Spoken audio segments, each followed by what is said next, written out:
Hello అండి. Welcome back to my channel. ఎలా ఉన్నారండి అందరూ? నేనైతే చాలా బాగున్నానండి. మీరు కూడా చాలా బాగోవాలని కోరుకుంటున్నాను. ఇవాళ అయితే నేను మామిడికాయ పప్పు, కారం పప్పు రెసిపీ అయితే చూపిస్తున్నానండి. కారం పప్పు అంటుంది ఏంటా అని చూస్తున్నారా?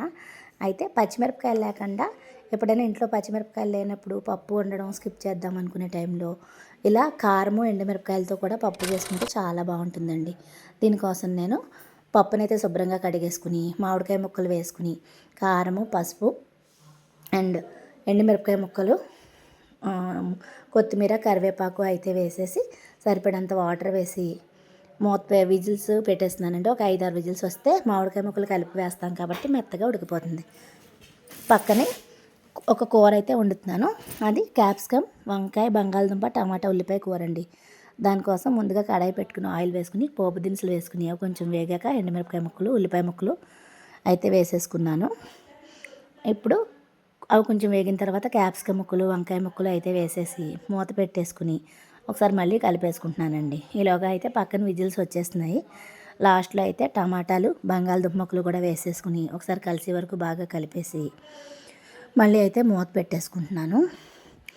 నిన్నైతే మా మనవరాలు అన్నప్రాసన చాలా బాగా జరిగిందండి. అవైతే నేను షార్ట్స్ రూపంలో పోస్ట్ చేస్తాను. అందరూ తప్పకుండా చూసి share and like and comment కూడా చేయండి. ఇప్పుడు ఒక స్పూన్ కారం అయితే వేసుకుని కారం పచ్చివాసన పోయే వరకు వేయించుకున్న తర్వాత ఇది నేను కొంచెం జారుగా అయితే చేద్దాం అనుకున్నాను కాబట్టి కూరకు సరిపడినంత వాటర్ వేసుకుని మూత పెట్టేసుకుంటున్నానండి. ఇప్పుడైతే ఈ కుక్కర్ అయితే కట్టేశాను. అది ప్రెజర్ అంతా పోయింది. మెత్తగా అయితే మెదిపేసుకుని నాకు కావాల్సినంత వాటర్ వేసుకుని మళ్ళీ ఒకసారి స్టవ్ మీద పెట్టుకుని స్టవ్ వెలిగించుకున్నానండి. ఈలోగా అయితే కూర ఉడుకుతోంది. ఇదైతే రెండింట్లోనూ సాల్ట్ వేసే క్లిప్పింగ్ అయితే మిస్ అయింది. కొంచెం అడ్జస్ట్ చేసుకోండి.